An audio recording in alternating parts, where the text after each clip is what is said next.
In my review of the KLR650, I made the statement that legends never die. Well, I guess Kawasaki agreed with me and with all of us, and for 2022, the legend of the KLR650 has returned. There's been a ton of press and internet chatter about the new redesigned KLR, and plenty of complaints about why no sixth gear, why so heavy, and why not just buy a Tenere 700. But today I'm going to explain why the new KLR is a better bike than you probably think, and why we should applaud Kawasaki for continuing the legend and providing budget-minded riders a truly legitimate adventure bike, and also why they are going to sell a crap ton of them just like they always have.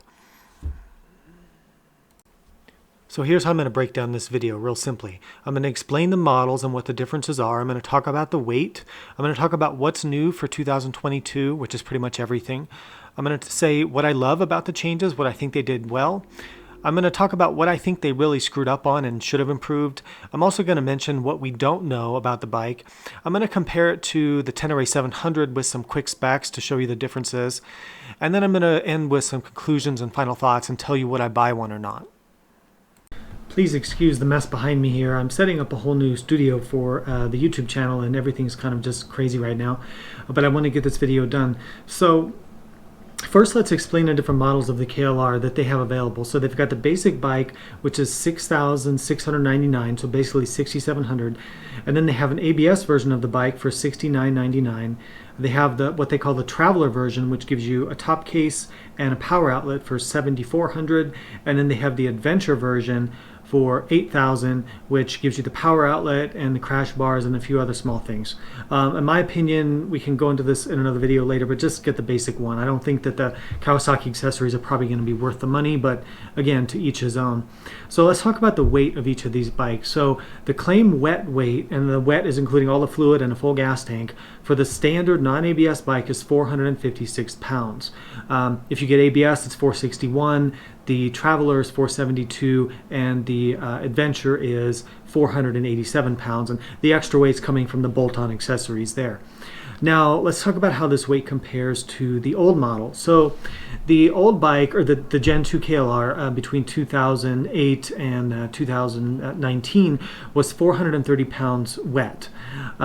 So the bike has gained about 25 pounds. Now, mostly this is going to be due to the larger windshield, the fuel injection, the heavier exhaust, and the catalytic converter, reinforced brakes, new subframe, all the weight gain. At least you're getting some increased functionality for it. I don't think 25 pounds is going to be terribly noticeable, and it's probably going to make up for, or it's probably going to be made up for by the better chassis, the better brakes, better suspension, and hopefully maybe a little bit better power and torque due to the different engine and the fuel injection. So maybe the weight gain is worth it, but we're going to talk later how this compares to the weight of some of its competitors, although those competitors are more expensive.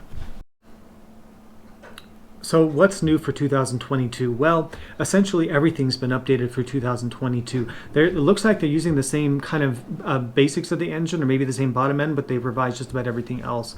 So you can go read the spec sheets and the press release, which I recommend you do if you're really interested in the details. Kawasaki has some good press material if you go to their website and dig around. But here's the highlights of what's new, in my opinion. So the fuel injection, that's a huge improvement. Really nice job with that. The gauges and the dash and the windshield, all that's new. They've got LED headlights standard. The bodywork's all new. The brakes have been revised. They say that there's more carrying capacity, so you can put more weight on the bike. They've revised the cams. They've changed the exhaust. They've changed the clutch. They've put in a lighter weight battery that's a sealed battery. It has a catalytic converter now, which is probably adding to this extra weight. So if you wanted to lighten this bike up, probably taking out the catalytic converter would be something you'd want to look at doing. The frame has been revised. I think all the rear frame is new. Hopefully they fixed the subframe bolts, but I don't know. New swing arm. Let's see what else. The suspension. So they changed the valving and the spring rates, and I think the oil on the suspension. We don't know how it performs yet, but they're saying that it's better. Again, optional ABS, which we talked about. They've changed some other things. Oh, I wanted to mention, so the handlebars and the foot pegs are now rubber mounted, which is really, really good. I think that'll help reduce the vibration. Hopefully they did a good job with it. Fuel tank design, this is more usable volume. Now, Kawasaki's always quoted the fuel tank at 6.1, which was never true. You could never fit 6 gallons in it. So maybe now it is actually 6.1. I don't know, but that'd be great if it was. Let's see, they said that the seat's new, the side stand is shorter. So that's interesting. So that means the bike will lean more. I don't know why they're highlighting that. Again, just going through this press release, you can look at it on your own. The tail lights are new, turn signals, longer mirrors. So basically, it has a ton of updates to it. So here's what I love most about the changes that they did. They've kept the price pretty much the same. Actually, they have kept it the same, I think, or maybe it went up by $100. I don't know. You have to check me on that. But anyway, basically the price is the same as the old model, which is really great when you think about it, because they added all this content and usability and functionality to make it a better bike, even though it's 25 pounds heavier, and they kept the price the same. I think that's really great. The fuel injection. I think the fuel injection is a great idea. The KLR, they needed to meet emissions, of course, but fuel injection is going to give you easier starting. It's going to run better all different elevations. It's going to give you better fuel mileage. The KLR never got great fuel mileage with the car, maybe 40 to 45 miles a gallon, which limited your range a little bit. So hopefully this bike will have a range of maybe 250 miles, maybe even more if it gets good mileage. I really like the improved instruments. I think the LCD display looks really good with the fuel gauge and the extra stuff they've given you. It looks pretty legible. I like the larger windshield, that you can adjust it up and down, not while you're riding, but you can adjust it with some bolts. I like the standard LED headlights. That was a good job. The rubber mounted pegs and bars, I mentioned that, but I think that's something that I look forward to trying out to see how much smoother that is. The KLR was already one of the smoothest single cylinder bikes, actually, believe it or not. I know because I've ridden all of them. I like the stable suspension geometry. So if you look at the specs a little deeper, it has a 30-degree rake, which basically means that the motorcycle is going to be more stable, essentially, is what it's going to mean. The KLR has always been known for pretty stable, pretty predictable handling, and that's a good thing. It's good for newer riders. It's good for cruising down gravel roads and not feeling unstable. Another thing that they mentioned is the update of the suspension settings. I'm looking forward to that because it definitely was a bit soft and wasn't valved very great. I still don't think this is going to be high-end suspension. I mean, look, you're talking about a budget motorcycle still, $6,700 for an adventure bike ready to go. So don't expect, some crazy great suspension. So let's talk about where I think they've missed the mark. So I think there's a few things they could have done better. Now, given they didn't increase the price, so I give them credit for that. The weight is up there, and we'll talk about that when we compare it to the 700, but I think they could have maybe reduced some weight. The ground clearance is not very good. Again, we're going to talk about that in a minute. The suspension travel, they could have given it more travel to make it more competitive. A huge thing that people have brought up is they did not add a sixth gear. Now, you would think that they would want to add a sixth gear, but it costs money to build a new transmission. Maybe they didn't have one that would work, so they're stuck with the 5-speed. It's a pretty torquey engine. I guess you'll be okay, but 6-speed sure would have been nice to have. And of course, the other downside is, they had an opportunity to make something to compete with the Tenere 700 with a twin-cylinder engine. I mean, Kawasaki has twin-cylinder engines, parallel twins, we know that, but they didn't choose to do it. Now, I'm guessing they chose that because they wanted to keep the price down, and they did. They're undercutting the Tenere 700 by $3,300, and that's a lot of money. So let's talk about what we don't know about the motorcycle. All the KLR issues over the years, the subframe bolts breaking, the oil consumption, the famous doohickey, the foot pegs that fall off, all the kind of crappy stuff that they did with the cheap bolts and the poorly engineered components, we don't really know if a lot of that's been fixed. My guess is that some of it will be better and maybe some of it won't. I have a sneaking suspicion that it's still going to have some issue with the doohickey, with the balancer tensioner system, but I have no basis for saying that. I just sort of have a feeling about it. So the most natural thing that you're going to compare this bike to is the Tenere 700. So let's talk about how this compares to that. So in terms of horsepower, the Tenere obviously has around 70 to 75 horsepower. The KLR only has 40 horsepower. The Tenere has 6 speeds where the KLR has 5 speeds. The weight is about the same, so the Tenere weighs about the same as the KLR. The KLR's quoted, I think, is about 6 pounds heavier actually than the Tenere. Of course, you've got twin cylinder with the Tenere, which you don't have with the Kawasaki. The Tenere has more modern, more well-engineered suspension, chassis, all that kind of stuff. Ground clearance is better on the Yamaha, 9.4 inches versus only 8.3 inches on the Kawasaki, and that is a limiting factor when you're going through rocks and things like that.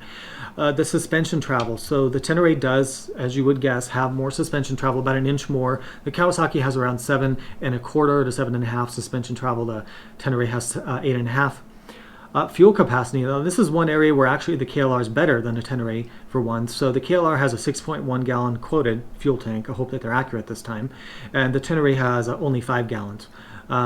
So you have to factor in what mileage you get on both bikes, which we don't know yet for the KLR, but that's going to go into your fuel range. Now, the reliability, I mean, we don't know. We can't really measure reliability at this point on the Tenere. The Yamaha is probably going to be really good long term if we take an example from other Yamaha bikes of present day and recent memory. On the KLR, reliability has always been kind of, people say it's reliable, but in actuality it really isn't. It has a lot of problems you have to fix. There's a lot of things that fall off and break. You'd have to do a lot of preventative maintenance to keep the bike from breaking down, whereas you don't have to do that on most modern motorcycles. So I think the Yamaha is going to be better in that regard, but again, we don't know all the changes that Kawasaki did and how they affect the reliability. Now let's of course talk about the price. So you could buy 1.5 KLRs for the price of the Tenere. So in other words, the Tenere is 50% more expensive. So the KLR is $6,700 and the Tenere is $10,000. So for $3,300, you're getting all those upgrades I talked about. There's a reason the KLR has always been a bestseller and why it will continue to be. One is value. You can't buy a better adventure bike for the money, not a brand new one anyway, and it has everything you need. A large seat, a luggage rack, an adjustable windshield, and now you have fuel injection and a more refined bike overall. Two, it's relatively easy to ride and not intimidating with its linear power and stable suspension geometry. This is important for newer riders. And three, it's a basic do-it-all bike that the average Joe can afford to buy on payments for $99 a month, and that's awesome. The Tenere 700 is $3,300 more, or about 50% more than the price of a KLR. That's a lot to many people. It will be worth it to some, yes, but not to everybody. Would I buy one? Yes, in a heartbeat. The KLR will go anywhere a modern high-tech adventure bike will go, and you're probably going to have more fun doing it. Why? Because you're not making payments on a $20,000 motorcycle. With a high price comes high expectations, and a lot of opportunity to be disappointed. In other words, the higher you are, the further you have to fall. People on the internet are going to continue to make fun of the KLR's weight, its lack of 6th gear, its lack of twin cylinder, and try to compare it to more expensive bikes. But in the real world, people are going to go buy these bikes, thrash them, beat them to hell, ride them to Alaska, ride them to Panama, drive them through rivers, drive them through lakes, neglect them, not maintain them, and they're going to have more fun than most of us are in our fancy, expensive adventure bikes. There's a reason I've owned 7 different KLRs in my life. And I can honestly tell you that the newer higher tech adventure bikes that I've owned, everything from V-Stroms to Africa Twins to GSs to KTM 790s and everything like that, I honestly don't think they're any more fun. Do I have more fun riding these newer, fancier bikes? No. Do they perform better? Yes. And are they better in some situations? Yes. But as an overall experience, is it more fun? Honestly, I don't think that it is. And I think in some ways, going back to the basics on a cheap bike that can do anything, and you're not worried about dropping it, and you're not worried about getting it dirty, I think there's a lot to be said for that.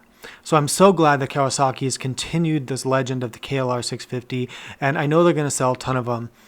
Let me know in the comments, are you interested in the KLR and are you planning to buy one this year? Let me know down below and let's have a discussion. Thanks for watching. I appreciate your guys' support. Please remember, I'm not sponsored. I don't do affiliate links. I don't do all that spam stuff. So the only way I continue to keep my channel alive is through AdSense revenue. So if you can click the thumbs up and subscribe to the channel and let the ads run, I really appreciate it. Thank you guys for watching and we'll see you next time.